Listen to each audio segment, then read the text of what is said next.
It's Saturday, September 6th, Sunday, September 6th, 2020, episode number 63.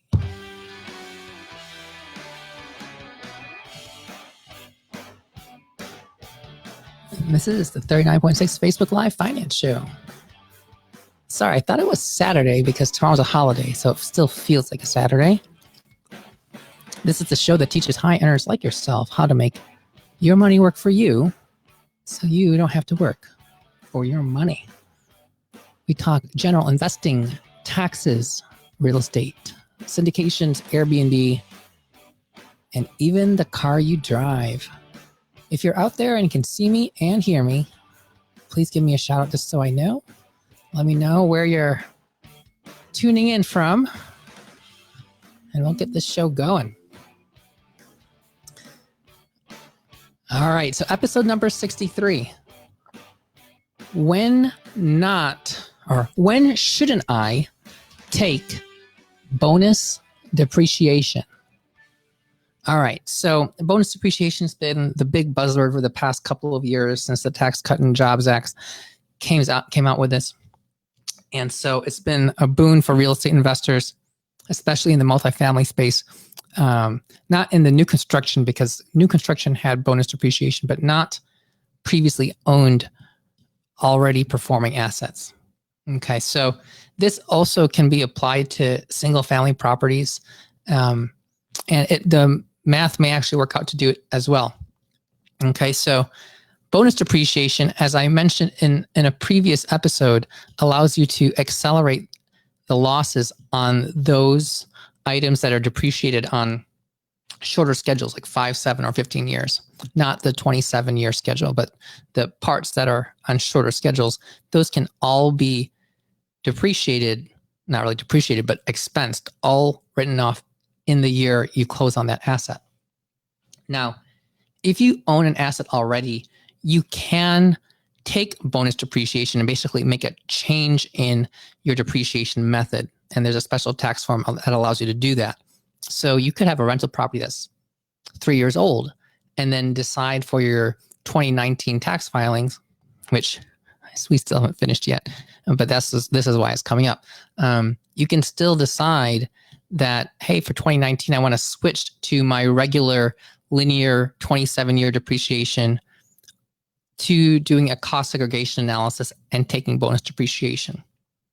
Okay, so the first question is, do you meet real estate professional status or full-time real estate professional status? And we're going to focus on passive real estate rentals, not active rentals like Airbnb, but passive long-term rentals.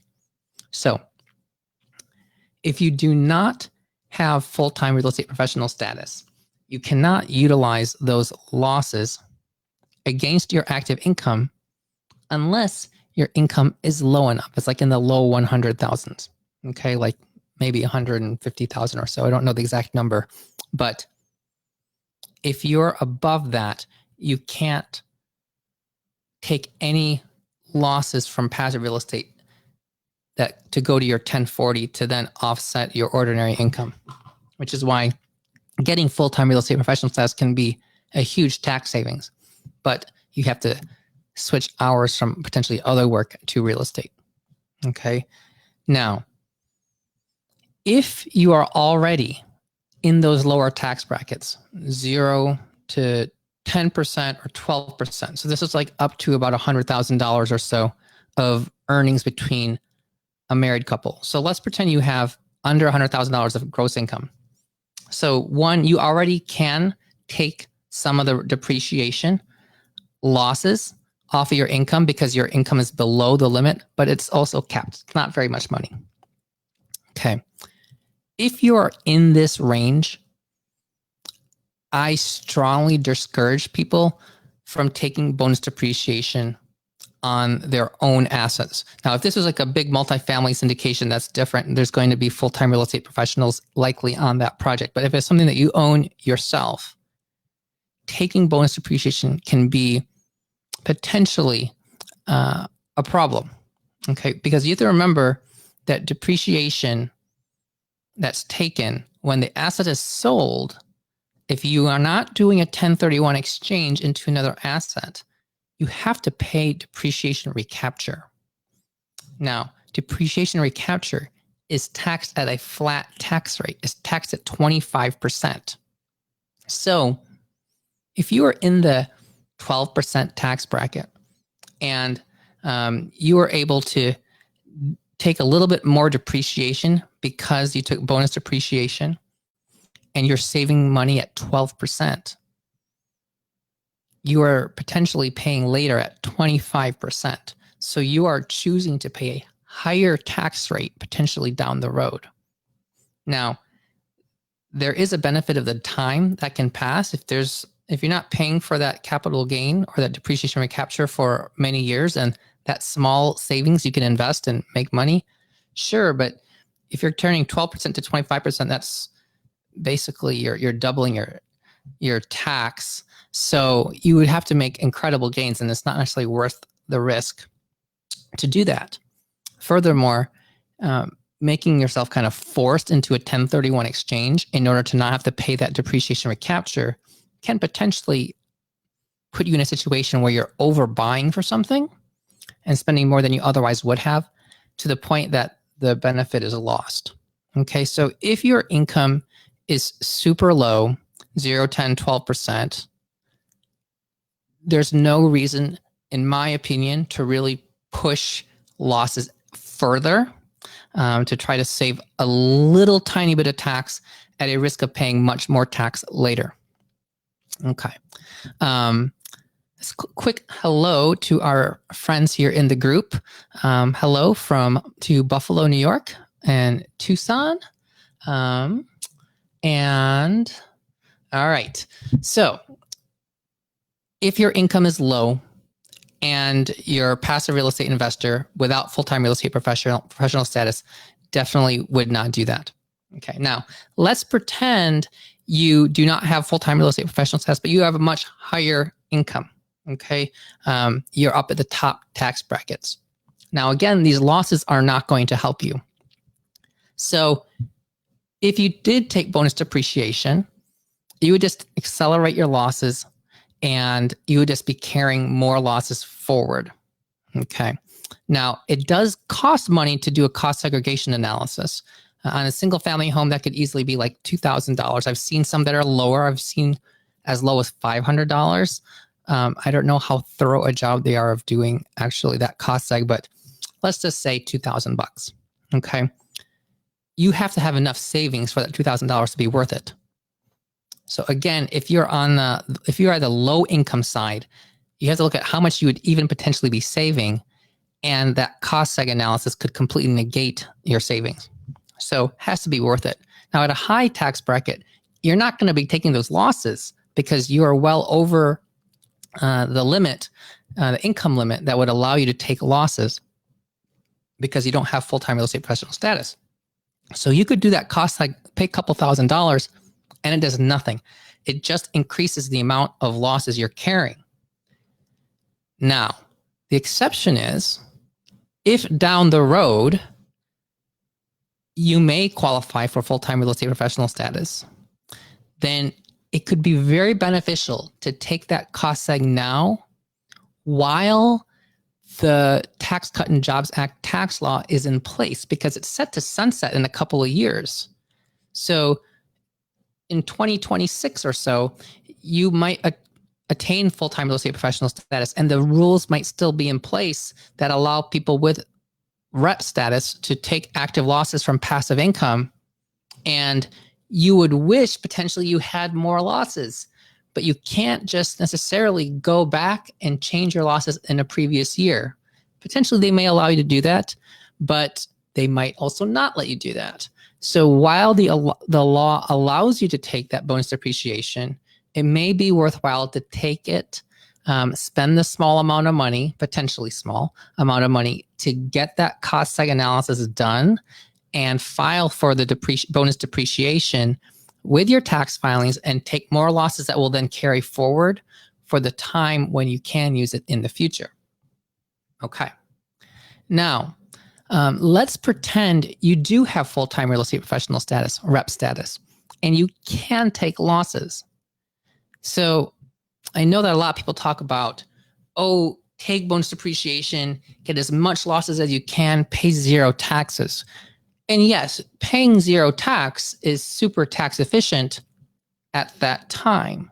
Okay. And if you are planning to do 1031s for perpetuity, then great. You'll never pay tax on that.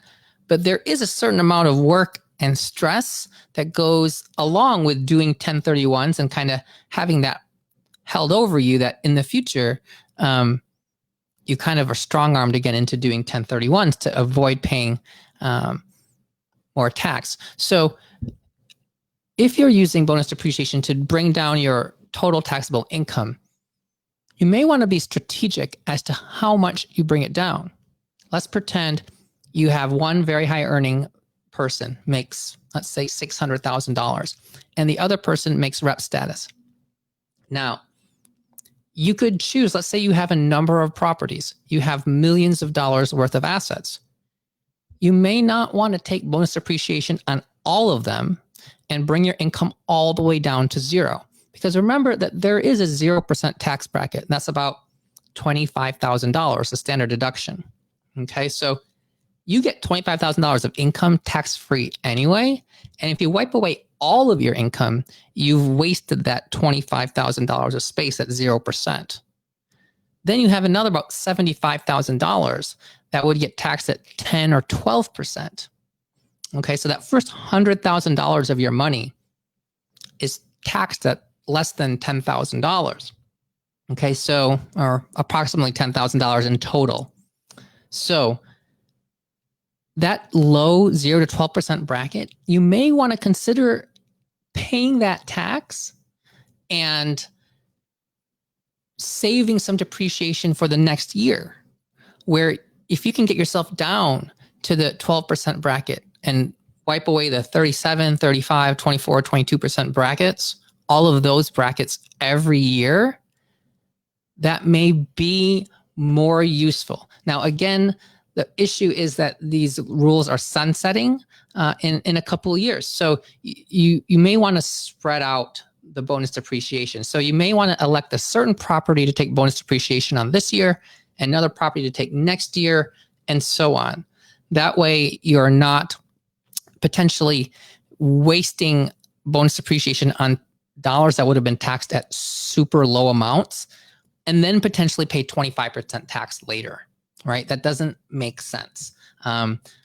Again, unless you're going to take your money and make a ton of money on it, but the risk to do that and the likelihood that it's going to happen within a short period of time is not necessarily very high. So you have to be strategic.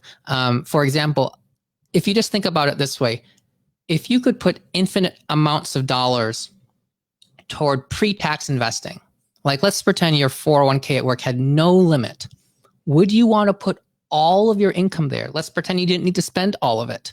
Would you put all of it in there? I wouldn't put all of it in there. I would only go down to the 22% bracket at the lowest. So basically starting around $100,000, I would do everything pre-tax after that, but from 0 to 100,000 at 0, 10, and 12%, I would just put that into Roth and pay the tax or put it in a taxable account. Okay. I wouldn't feel the need to defer all my tax. I mean, it sounds really sexy to say I paid zero tax, but it may be more prudent to pay a little bit of tax and have some money that's post-tax and not having that tax liability hanging over it. Okay. Can you take partial depreciation on a single property? So this is kind of what I'm getting at. In an ideal world, you could choose exactly how much you did you took depreciation on. Just like choosing exactly how much you want going into a pre-tax 401k or a Roth 401k. You basically elect to take a cost segregation or not, and you can elect bonus depreciation or not. I don't think you can choose to take a certain amount of bonus depreciation. All right. So you can look at just taking straight line depreciation from the whole asset, which is what many people do by default, which is very minimal depreciation. You could do a cost seg, a traditional cost seg where you break it down into 5-year, 7-year, 15-year, 27-year. and you would get more depreciation on the front end.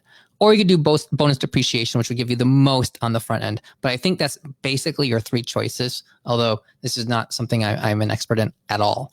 But it is something to be cognizant of, because I hear a lot of people talk about, oh, just take all the depreciation you can and pay no tax. Sure. If you want to live in a 1031 world for the rest of your life and pay no tax forever, and that's feasible, then sure. If you're investing in syndications, which may not be amenable to 1031s, you do have to plan ahead for depreciation recapture. Now, depreciation recapture rate has been 25% flat for a long time. It hasn't been something that's changed with tax rates as far as I know of. But I'm sure there have been various tax rates, or I would expect so, over a long period of time. But to my understanding, it basically is 25% because it kind of acts as some sort of an average across the 0 all the way up to the 37% bracket. So some people are saving at 37%, and then they're recapturing at 25%. Some people are saving at like 10% or 0, and then are getting recaptured at 25%. So it can be a tax penalty. It would be nice if the depreciation recapture did not have the potential to go above what it was saved at in the past, but that's not something that can be done. They just use a flat rate. Now, tax laws will change at any given time. Depreciation recapture could potentially go to a higher tax rate. It could go to a lower tax rate. We can't know the future. We do expect that taxes in general will have to go up because the government has been spending a lot of money it doesn't have. So the government's way to make money, because the government is not really a business in the sense that it generates a profit and loss statement that comes from actual anything, they just collect tax, right? So that's the only way their gross receipts are on their profit and loss. All their income comes from tax. I don't know any other way that the government really makes money. I guess maybe like on fines and things, but basically tax is the revenue source. So so be careful when you're making the choices to take bonus depreciation or not. I didn't quite get into this on Airbnb in this episode. I'll do a separate one on that. But Airbnb can be taxed as an active business, which is how we elect it to be taxed. And so you can take depreciation on that, potential bonus depreciation included, and that can be a major tax windfall. But I will cover that on another day.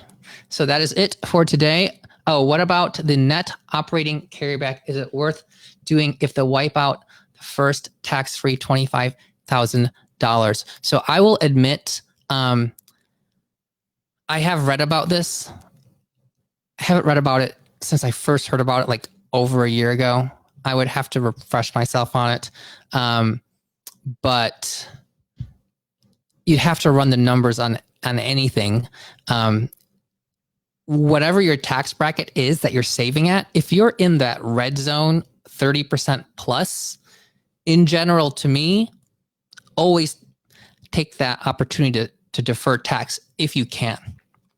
In the yellow zone, 22, 24% is kind of a wash, right? Because depreciation recaptures at 25%. So it's about the same. It doesn't matter much to me one way or the other. The benefit of taking the deduction today is that you have more money up front to do stuff with, to invest, planning on it not being taxed potentially significantly higher. But again, tax rates change. So if you have the option to pay something at 24% and be done with it, depends where your wealth is. But if you're in the 30% plus zone, I would, in general, try to take any tax deferral opportunity that you can until you're worth at least $5 million in pre-tax money. All right, that goes back to a different episode I did a long time ago on super savers and pre-tax versus post-tax 401ks. That was like episode like 31 or 2, something like that. All right. That is it for tonight for episode number 63 already. Until tomorrow for episode 64. Have a good one.